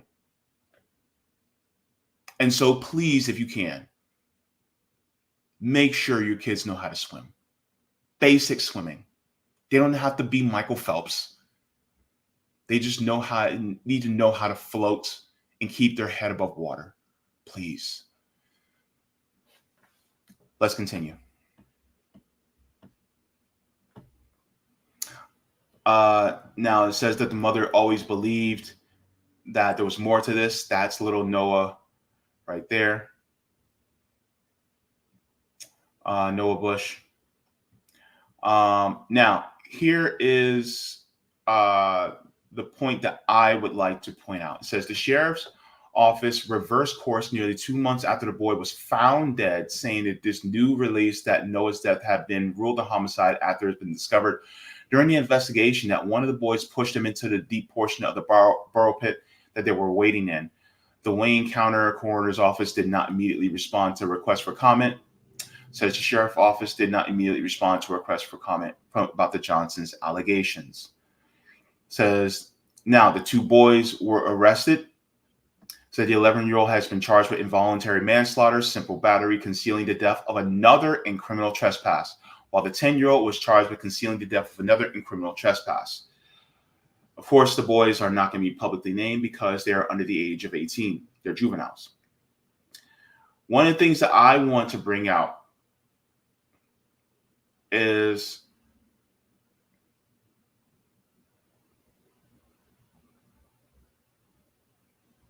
let me see.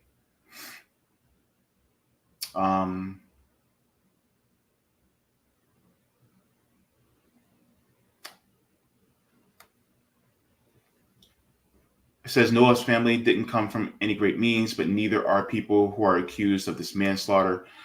Noah's mother believes the sheriff's office almost overlooked her son's death as a homicide and criticized the sheriff's office handling the investigation.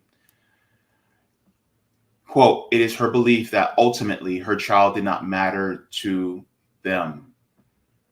A little Black boy dies. Of course, his life does not matter.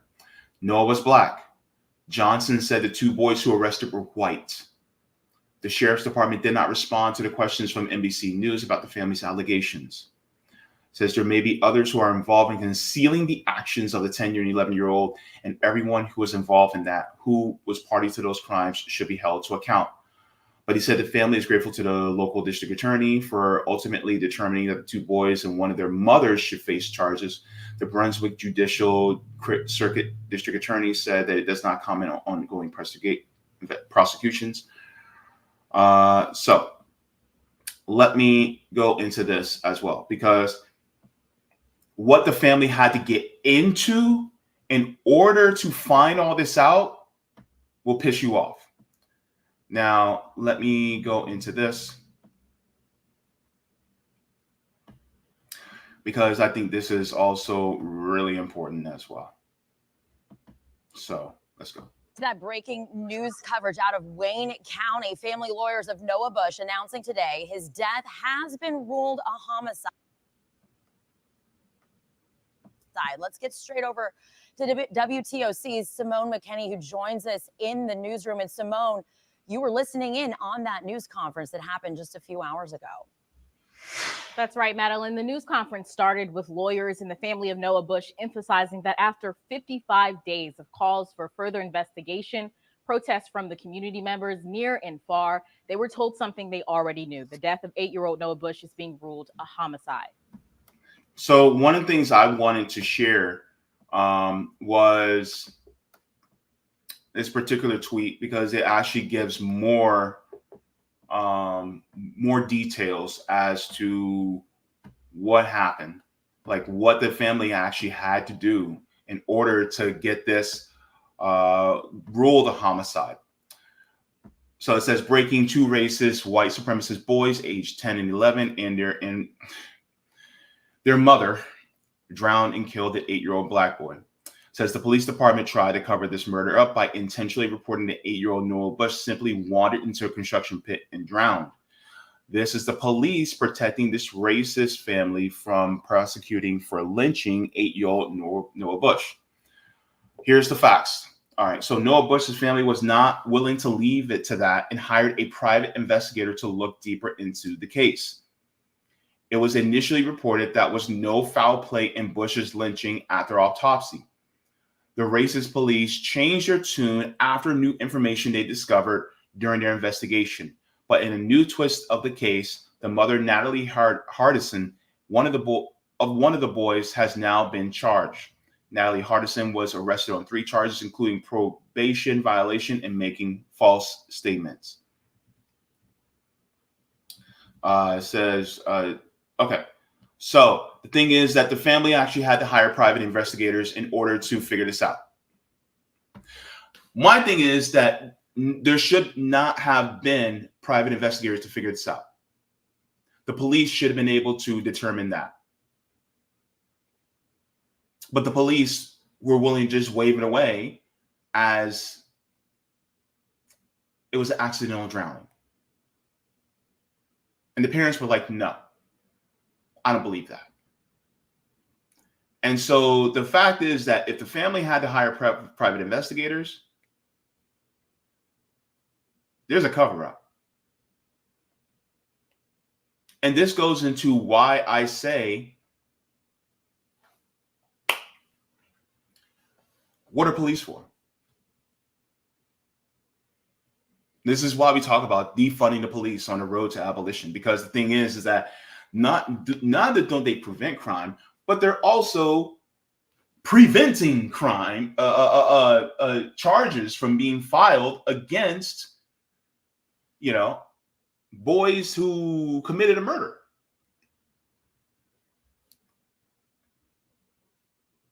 Now, do I feel like these boys made a huge mistake? Possibly. But also, their parenting and their upbringing also plays a big role into this.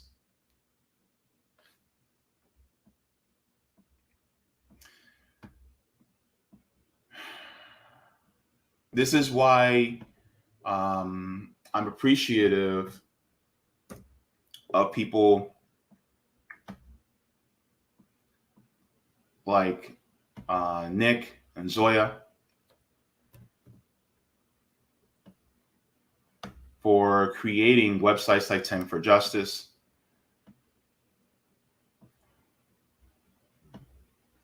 That actually talk about, the ways in which, hang on.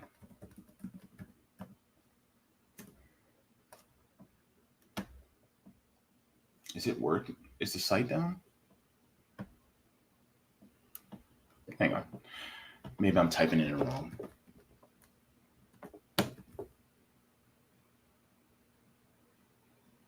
Yeah, that's the site.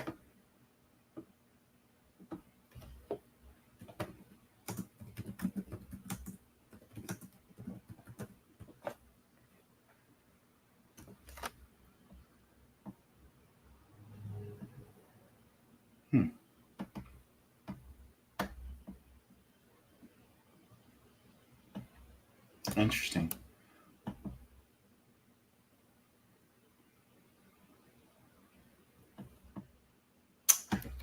Sorry, guys.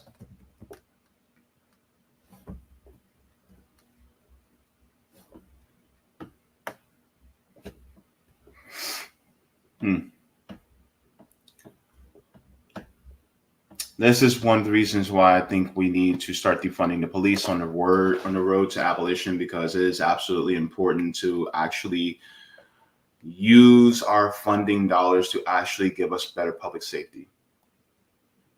Ultimately. Because if the police aren't going to actually do what's right in regards to people like Noah Bush, what's the use of them? That's the point. And so we need to keep our minds, on how not only maintaining our own public safety, but how we can create new public safety institutions that actually serve all the people, not just private capital. Noah Bush was only 8 years old, and this should have never happened.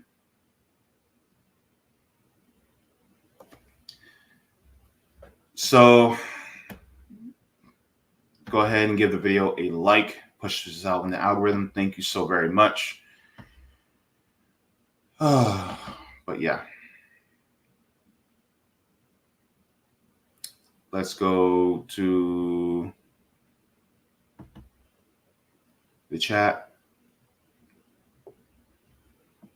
Hen's Teeth says, I grew up in South Louisiana. We had clay burrow pits. Lots of kids drowned in them because you can't climb out of them. Man.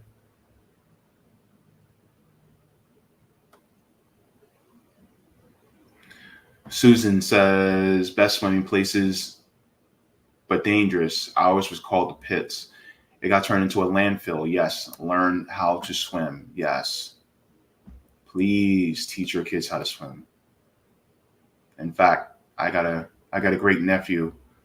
We got to teach him how to swim because he's going on 2 years old. I want him to know how to swim like now. ZMCG says the saddest thing is when a adult fit man knows MMA defeated by a pool. What's that about?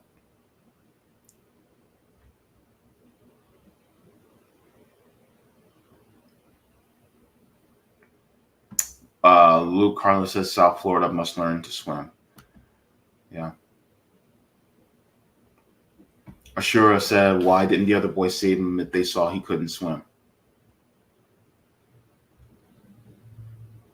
Good question.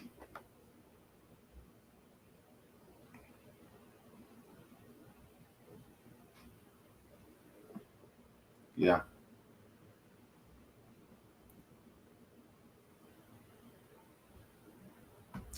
Luke Carlos says, I wonder if they pushed him knowing he was scared. I almost drowned once. I remember I was 6 years old. Yeah, I was 6 years old, and we were at the pool at a friend's house, and this teenager could have been no more than 13 years old. We were at the pool.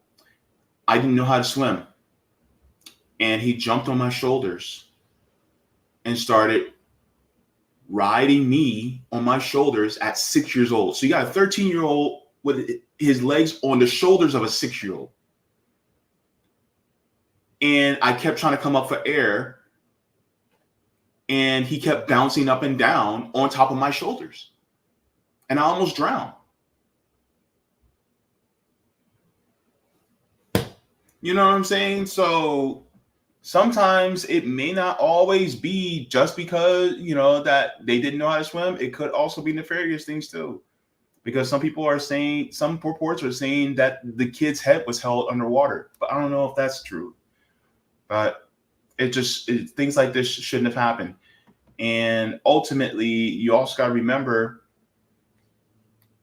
how you raise your kids matters.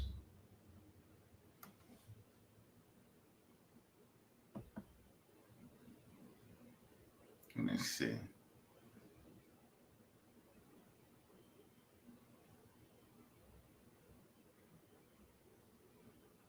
All right. So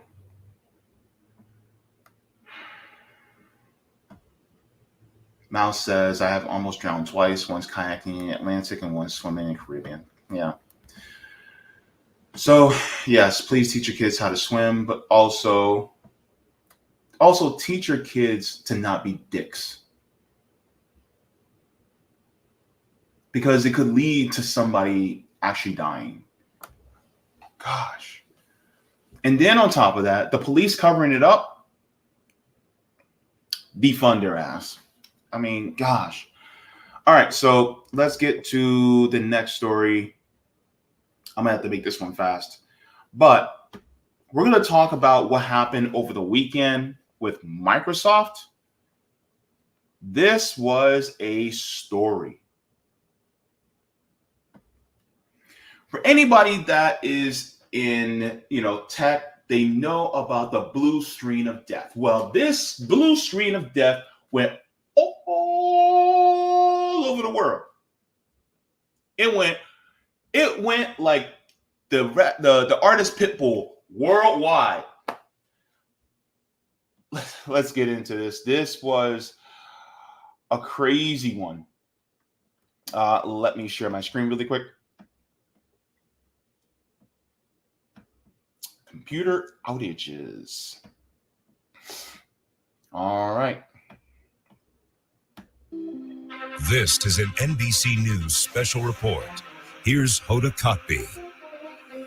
Good morning. Good to see you. You are coming on the air right now with breaking news. A massive global technical outage tied to CrowdStrike, which is a major cybersecurity provider, has knocked critical computer infrastructure offline all across the country and, in fact, all around the world. It's an issue with a software update. It's impacting lots and lots of Microsoft computer systems worldwide, from businesses to emergency services, 911, traffic lights, transit systems, and it's having a major impact on airlines as well. American, Delta, United, they're all keeping their flights grounded. You're looking at some live scenes from the airport. It is chaos again, 6 a.m. on the East Coast, and this is the scene now. They're having difficulty even printing any kind of boarding passes. This, of course, is a developing situation. The full scope of this problem remains to be seen. And Brian, as we get started right here in Studio 1A, we should point out computers at NBC News right here as we're getting on the air. We're trying to do some workarounds here to get on the air, but this is something that's affecting people worldwide. Yeah, and other newsrooms, our partners over at Sky News, having issues as well. I mean, this is impacting all different types of businesses. When you talk about airlines, you also talk about, just 911 services, in some cases reporting outages as well. And you're even hearing of anecdotes of banks in other countries experiencing that. We don't yet have reporting of banks in the United States being impacted by this, but this appears to be not just in the United States, worldwide, and across different types of industries. This definitely speaks to what I feel like is the fragility of the situation. Right. It's like this is not a cyber attack. This is a computer kind of snafu that happened. Yeah, and just to kind of walk you through exactly what's going on here. So this appears to be an issue between CrowdStrike and Microsoft. So CrowdStrike, for those that aren't familiar, is a cybersecurity firm that basically provides businesses with a way to foolproof their systems from being hacked. Now, apparently what happened was that CrowdStrike was working on some sort of update. We just heard from the CEO in the last few minutes describing this as not a security incident or cyber attacks. I don't repeat that again. It doesn't appear to be a cyber attack at issue here. But the reason why CrowdStrike is so instrumental to not just businesses here in the United States, but around the world, is because any sort of business that hires CrowdStrike to basically foolproof their systems, well, they're going to be incorporating that into their computers. So if they get that, it's being plugged into Microsoft computers. If there's an issue with CrowdStrike, it takes down all of those Microsoft computers that are related to that. The company's saying Mac and Linux computers are not impacted, but again, this is very widespread. Interesting, because I think what happened was a lot of people, this was happening in Australia, Europe, while we were all sleeping. We woke up and we were like, what's going on? But what people are finding is they're getting on their computers or at the bank or at the airline, and they're seeing just a blue screen. Is that what's going on? Yeah, well, the term for this is called the blue screen of death. And I don't know if we have examples that we can show on the screen right now, but we've been seeing it even in our newsrooms this morning. So it's basically this blue screen that has this prompt that says, you're having issues, and they're basically trying to figure out a workaround. But that essentially bricks your computer. You are unable to log in. Now, that's scary for any person that's just trying to log into their personal computer, although it's not clear if your personal computer has CrowdStrike. If it doesn't have that plugin or have that cybersecurity layer, you likely won't be affected because of the nature of what we understand this issue to be. But for all these enterprise companies, which is translation for corporate customers that use this protection, well, that's a major issue. If you can't log in, you can't print out the boarding passes to get people on their planes. You can't, as a bank teller, even get fired up to help open up someone's deposit account. This is a major issue. CrowdStrike says that they have an issue. They identified the issue, they isolated it, and there's a fix that has been deployed. How long that fix takes to basically patch over all this, we don't know, as it's Now, just to let you guys know, I get public transportation to get to and from dialysis. My public transportation was actually down because they also use CrowdStrike too. So fortunately, they use paper manifests, so they can also still get to their, their clients that they need to pick up to get to and from dialysis. So fortunately, I was able to get to and from dialysis, though I did have a medical snafu that day. But fortunately, I was able to get, my dialysis in. But it even affected me, right? This is something that happened all over the world. So I want to go into this. Let's go to this article that I want to go into from Wired. And then there's more about CrowdStrike that a lot of people just do not really know, but it also has to deal with politics. So let's get into this first.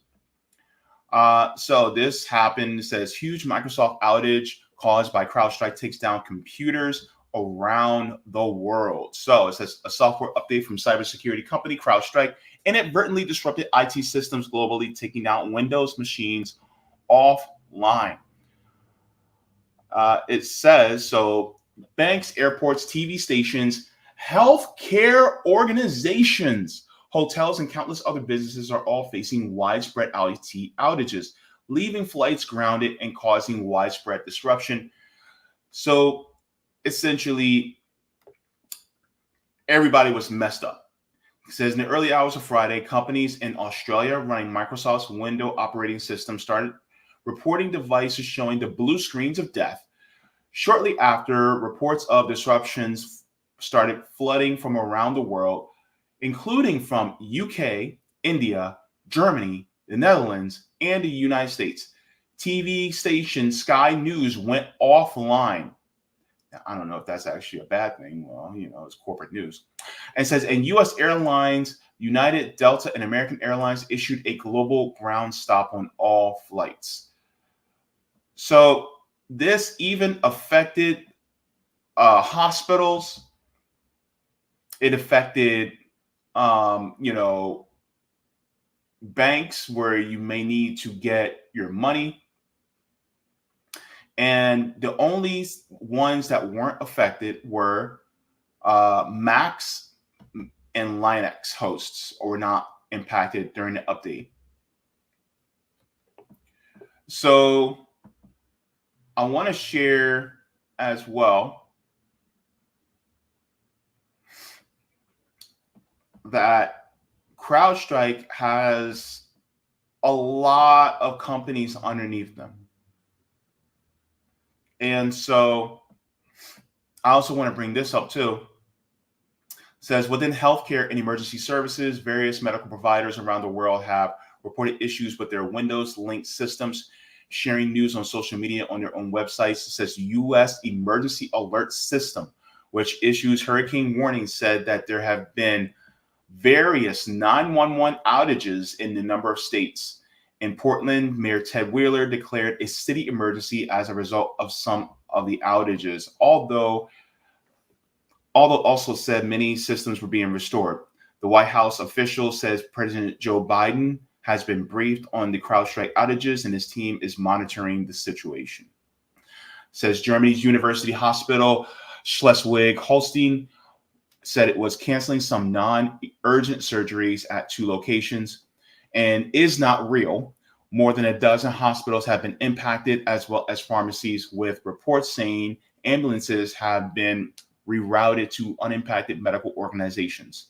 Says in the UK, the NHS, England has confirmed that general practitioner appointments and patient record systems have been affected by the outages. One hospital declared a critical incident after a third-party IT system used was impacted. So that is essentially the whole world was messed up because of one company messing up.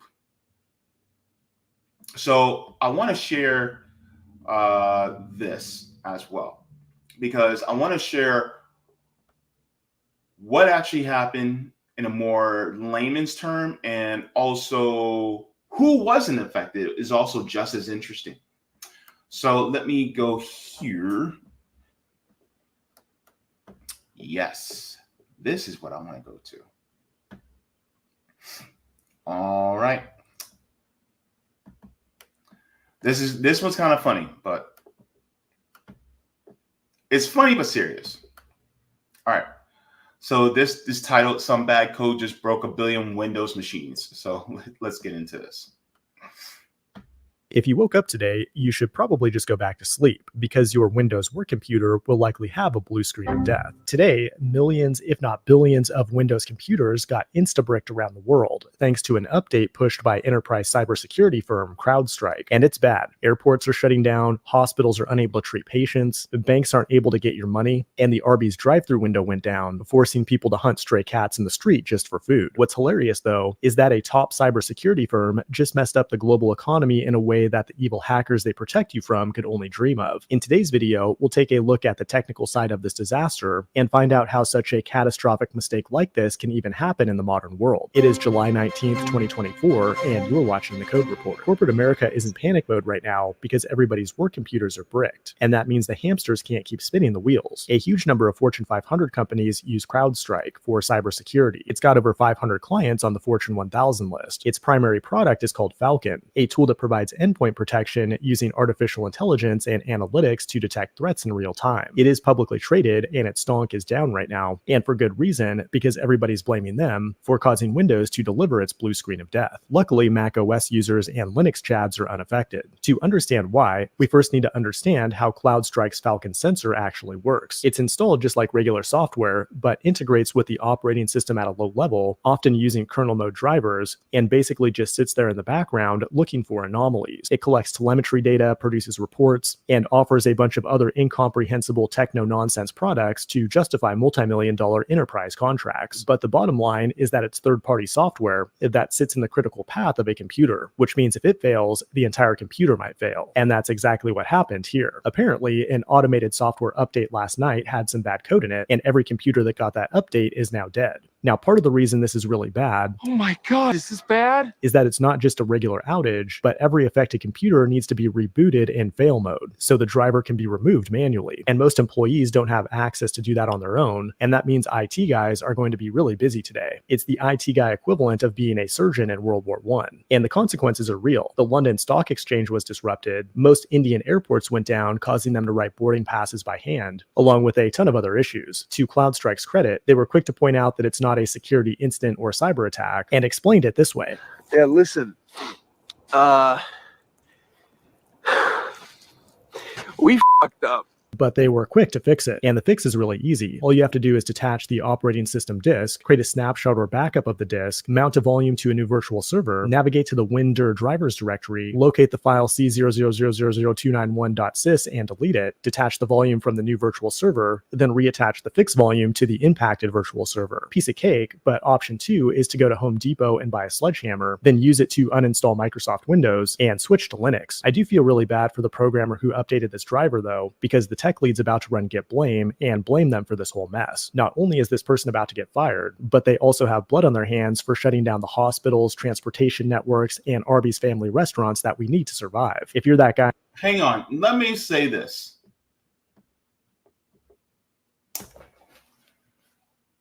Why is it all under one company? Y'all know where I'm going with this.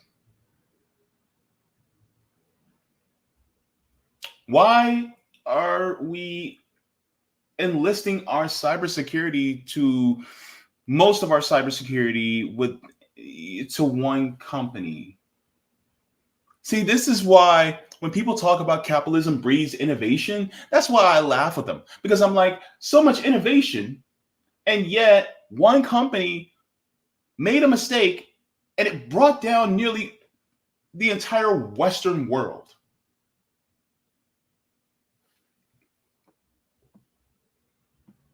Not too bright, though. Let's finish this. and you're watching this, don't feel too bad though. What we have here is a situation where the cure is more harmful than the disease. Public megacorporations are under a ton of pressure to secure their computer systems, and they're constantly audited by third parties. A company like Macy's isn't going to go out and hire a team of 100 cybersecurity weirdos. Instead, they'll pay a company like CrowdStrike a few $1 million a year to figure out cybersecurity for them, giving them someone else to blame when their system gets hacked. What everyone failed to realize, though, is that giving one company kernel access to the computers of most Fortune 500 companies might actually be a bad idea, because it only takes one automatic update with a misplaced 0 to nearly destroy the entire world. This has been the Code Report. Thanks for watching.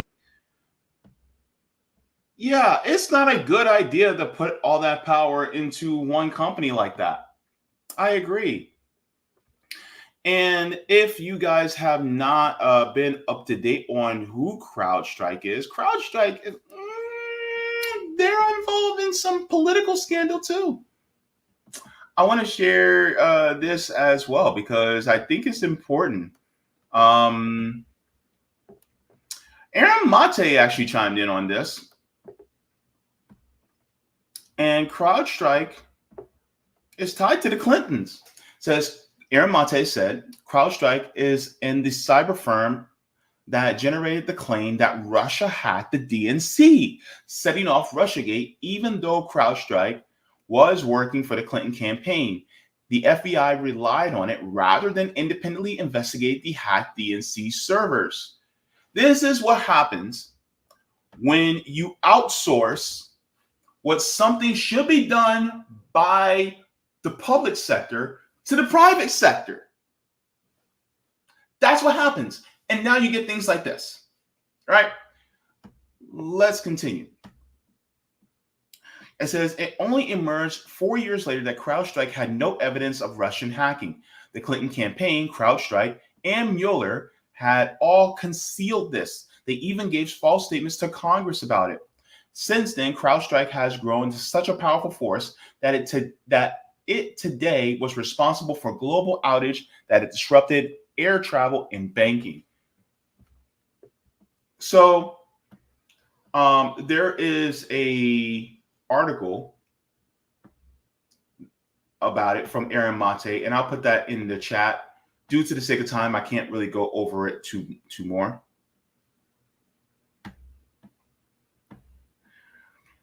So, and just to let you guys know, there was a couple of places that actually were not affected. It was reported by Fiorella Isabel that it was not affecting Russia because, you know, the West, especially the United States, they want to isolate Russia. Well, Russia got off scot-free. And then on top of that, China also got away scot-free. So guess what? They weren't affected by this. Wonder why? So when it comes to these big corporations, I think it's important that we need to wrestle them out of the hands of these corporate dictators. So I think that's one of the reasons why I think it's important that we, you know, stop these companies. And then also, if you look at here, some of the biggest owners are BlackRock, Vanguard, State Street. So that tells you who they're owned by.